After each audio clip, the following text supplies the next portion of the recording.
Running in a crowd, in a faceless town, I need to feel the touch of a friend. In the countryside, I wander far and wide, the isolation gets me again. I don't know where to go when I feel like crying. Oh my, it's time to open myself, do something new. I wanna stop and grow up a bit. Now, anybody who's familiar with Yu Yu Hakusho will know that the lines that I just painfully butchered, I apologize for your bleeding ears, is the opening lyrics to the song Smile Bomb, which is the opening song for Yu Yu Hakusho, which this brief, hopefully brief video will be about. So this tweet comes from IGN, and I've seen other outlets, in particular Netflix affiliated sites, make this statement too, right? But it says here, a surprise from the underworld. The legendary manga is returning as a live action series. The main roles for Yu Yu Hakusho will be revealed soon. And to my knowledge, they've already revealed, or Netflix has revealed, who will be playing Yusuke in live action. Now, to go over this image really quick, we have Yusuke in his spirit gun. We have Kurama's hand holding a rose, which is symbolic of his main weapon, which is the rose whip. We have this taped up fist, which is Hiei, and his Dragon of the Darkness flame. And then we have this tall young man hanging this blue jacket over his shoulder, which is Kuwabara.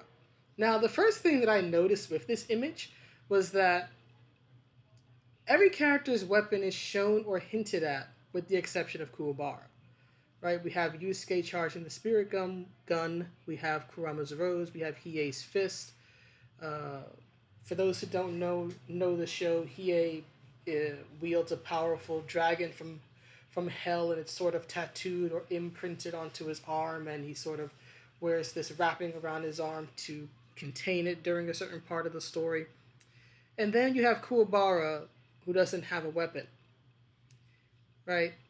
And I would like to give Netflix the benefit of the doubt and just say, okay, each character in the show is color coded. They each have a signature color. Yusuke's is green, pink is Kurama's, black is Hiei's, blue is Kuwabara's, and that's represented in their designs. Yusuke wears a green school uniform, Kurama wears a pink one, Hiei wears black pants and a black cloak, Kuwabara wears a blue school uniform.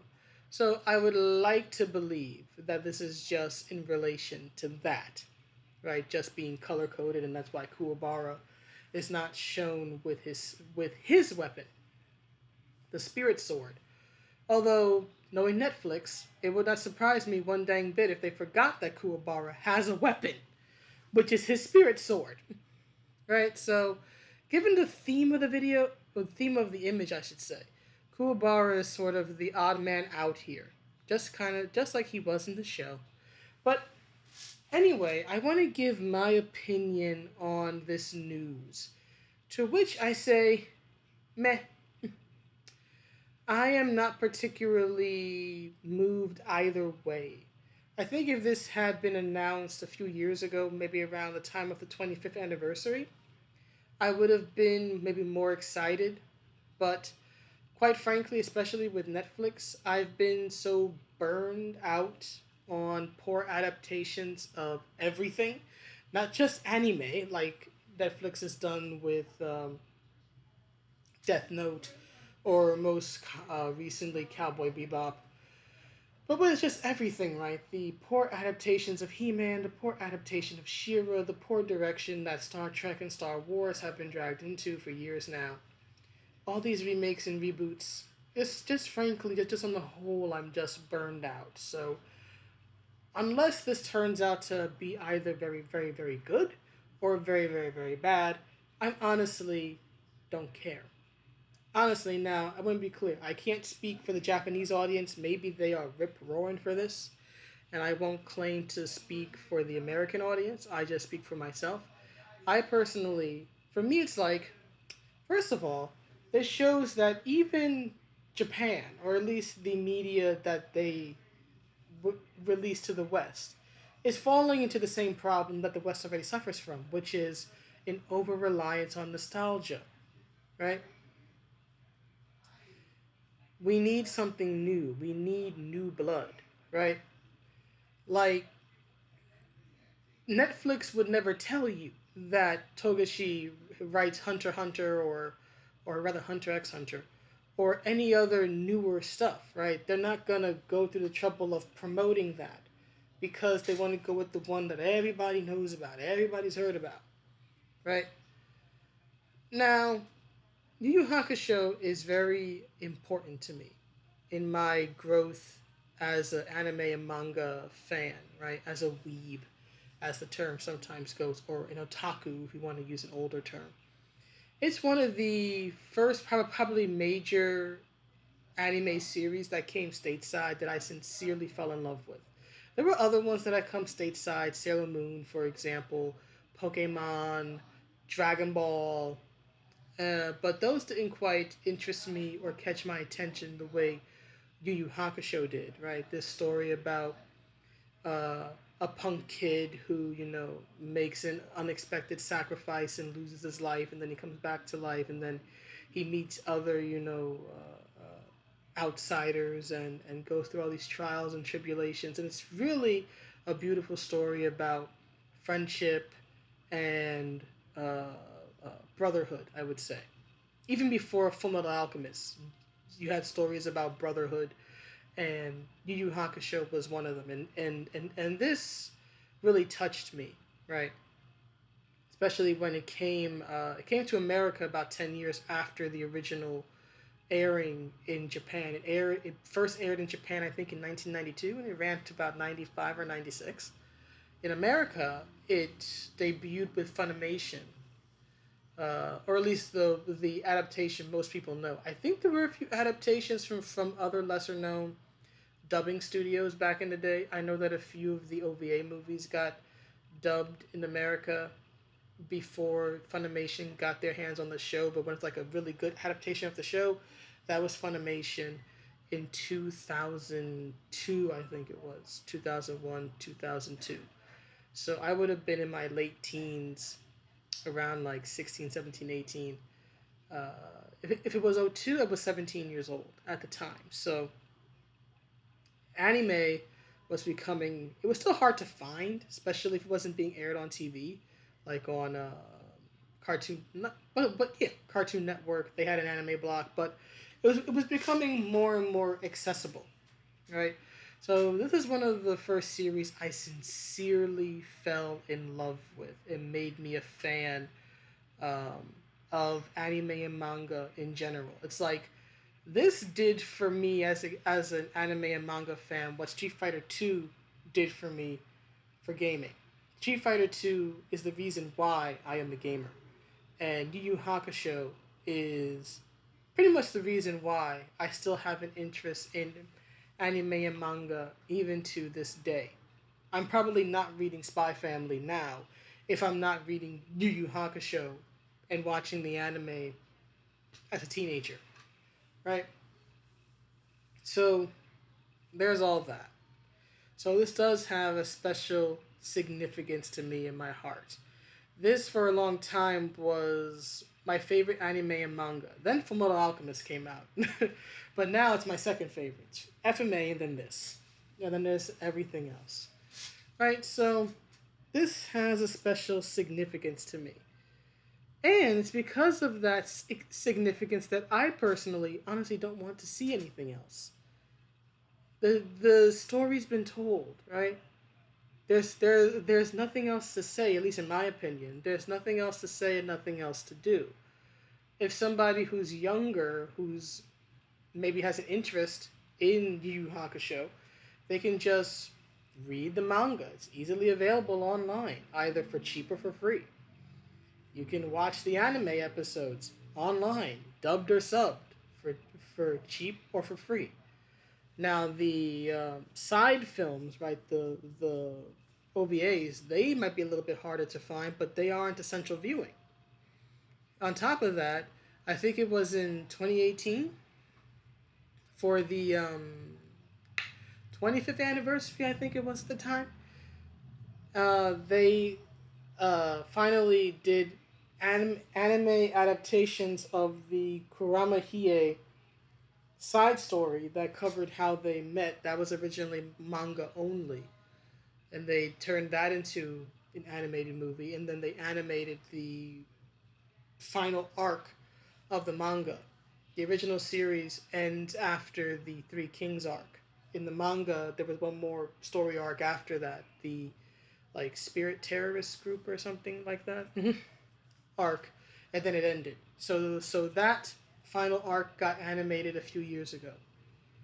The story's been told. We don't, in my personal opinion, for whatever it's worth, we don't need a live action adaptation. Heck, if I remember correctly, I think there was a musical that was coming out or supposed to be coming out in Japan a few years ago. So from my point of view, it's like it's done.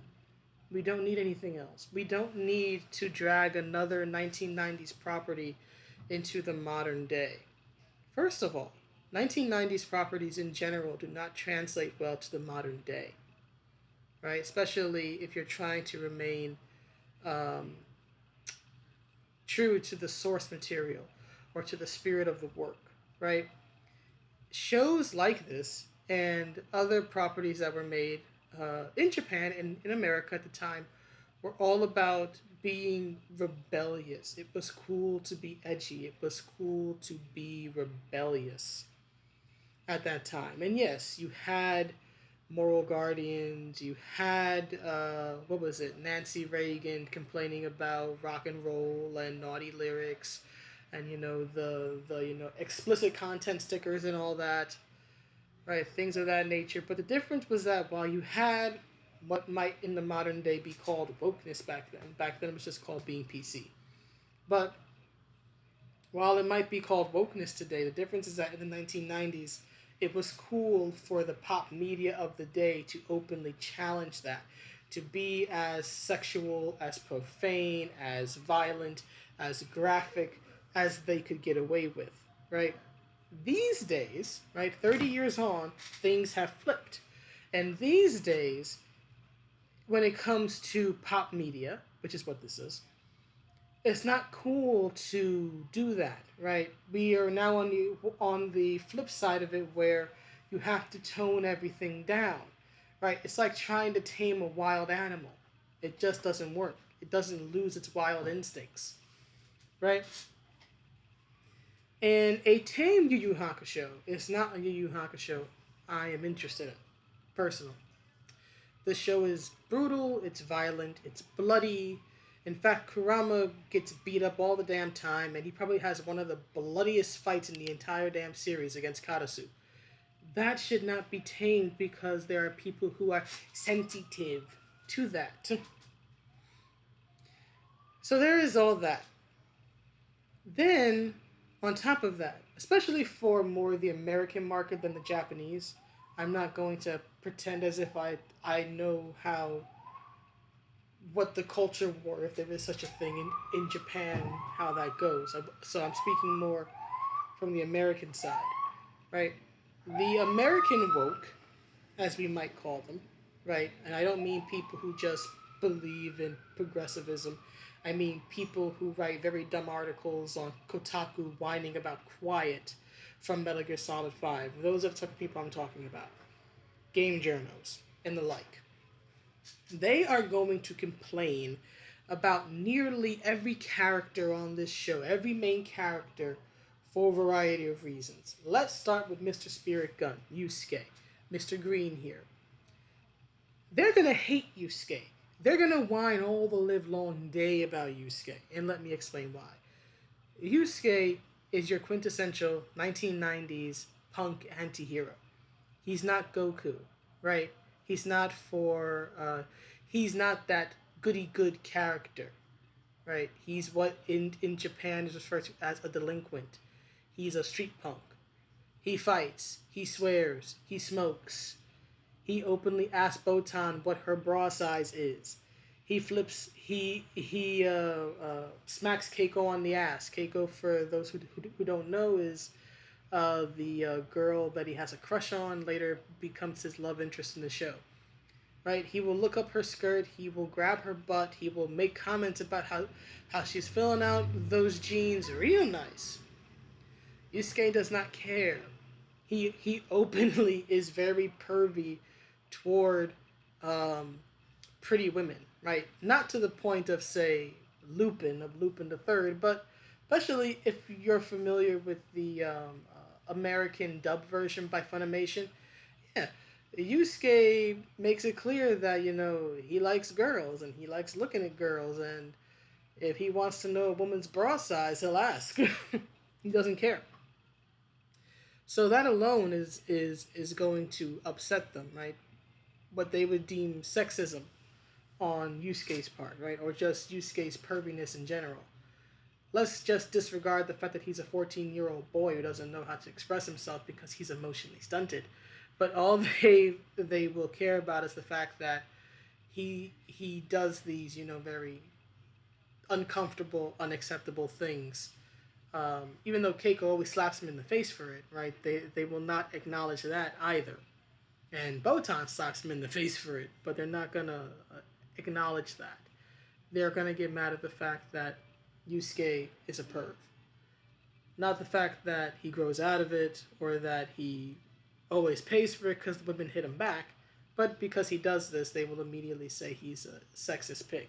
So you have that.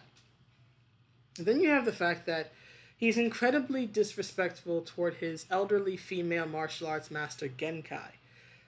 She's just as disrespectful right back, but again, because Genkai is female and Yusuke is a young boy, they're going to claim that he's this He-Man woman hating type character, which if you're familiar with the anime or the manga, is not true at all, right? So there's that. So there's already the problems, just some of the problems you're gonna run into when they actually see the show. If the show stays anywhere close to how it was originally, they're gonna complain about Yusuke's behavior and overblow it. Next is Kuwabara, believe it or not. Now you might think, how in the world is Kuwabara a problem when he's the most overtly heroic character of the show? And I'll explain why. Because he's the most overtly heroic character of the show. Kuwabara lives by a very strict samurai-esque honor code, right? He's the opposite of Yusuke in that way, right? Yusuke is a perv, right? He openly hits on women. Kuwabara is very respectful toward women. He has this very innocent crush on a young demon girl named Yukina, right? So he's a total opposite of Yusuke in the way that he behaves. And believe it or not, that's going to tick off the American woke as well, because how dare a man be chivalrous toward a woman? Right? The whole thing is that underneath Kuwabara's tough guy exterior is a very noble, and I would say samurai-esque soul, right? And then you have Hiei and Kurama. Now let me explain how this could potentially be a problem for the American woke. Number one, two things I think are going to happen. Either number one, they're going to want Kurama to be cast as a female because he's already very feminine in his nature and his design anyway. He's the resident smart pretty boy of the group. He's also my favorite character. And that's the most important thing. But he's the smart pretty boy of the group. So, given that he's already fairly feminine in nature, they might just, complain, right? If the show still keeps him as a guy, right? They'll complain that that they should have been more progressive and take the most feminine male of the series and just make him a woman, especially since outside of Genkai, there's no regular female warrior on the team, right? The rest of the women in the show, uh, Shizuru, Keiko, Botan, Yusuke's mother, they're not really fighters. They're more support characters for the men. The only regular female warrior is Genkai, and for various reasons throughout the series, she spends more time being a mentor than being a warrior. The only time she's really a warrior is during the Dark Tournament. right? So there's going to be complaints about that and calls for why wasn't Kurama just made into a woman? So there's that. The second one is that people are going to ship Hiei and Kurama. I tell you this because people have been doing it for 30 years. This is the first fandom I really got into, and by God, the Hiei and Kurama Wars. The Hiei and Kurama Wars. So many fans back in the day were sincerely convinced that Hiei and Kurama were lovers because they had this incredibly close bond and friendship. They're not. Togashi has confirmed that several times, but he's also said in interviews, to my understanding, is that while he did not write Kurama and Hiei as lovers, right? They're not gay and they're not into each other.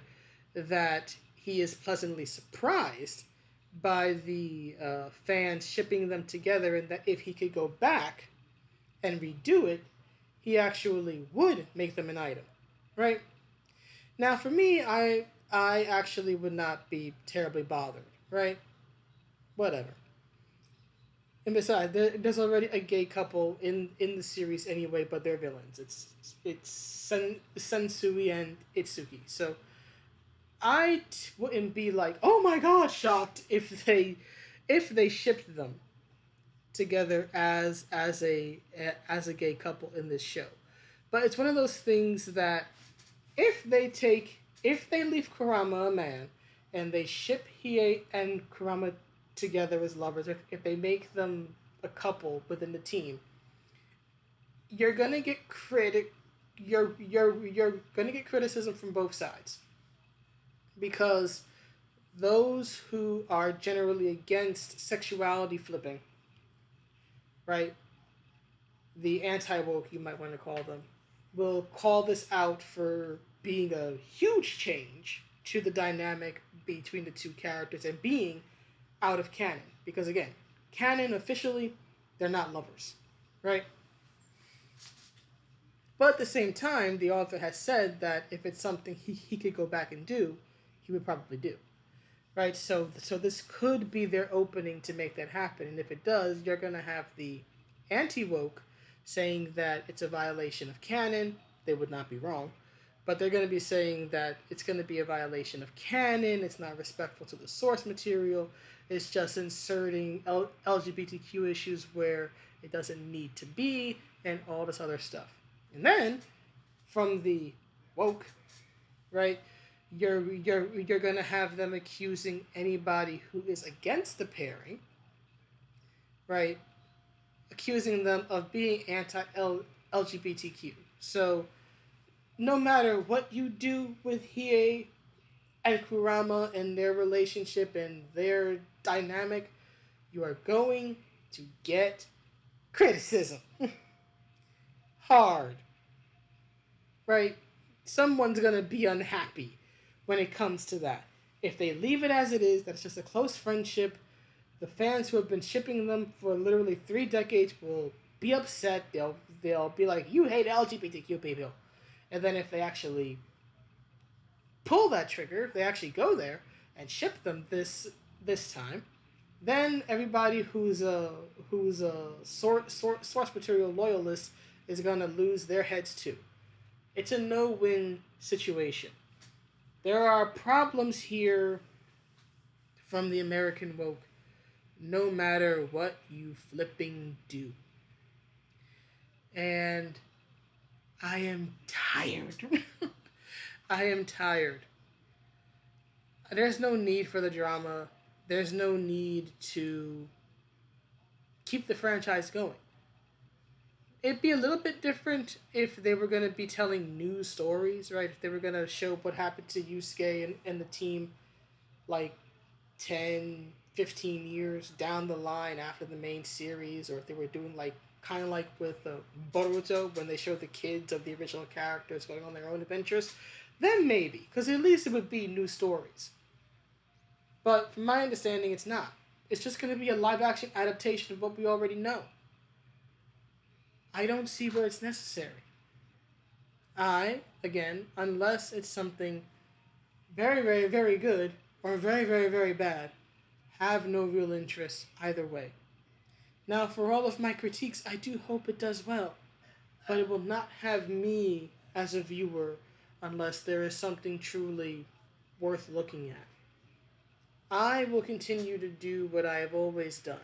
I will watch the anime, I will read the manga. That is all personally I need.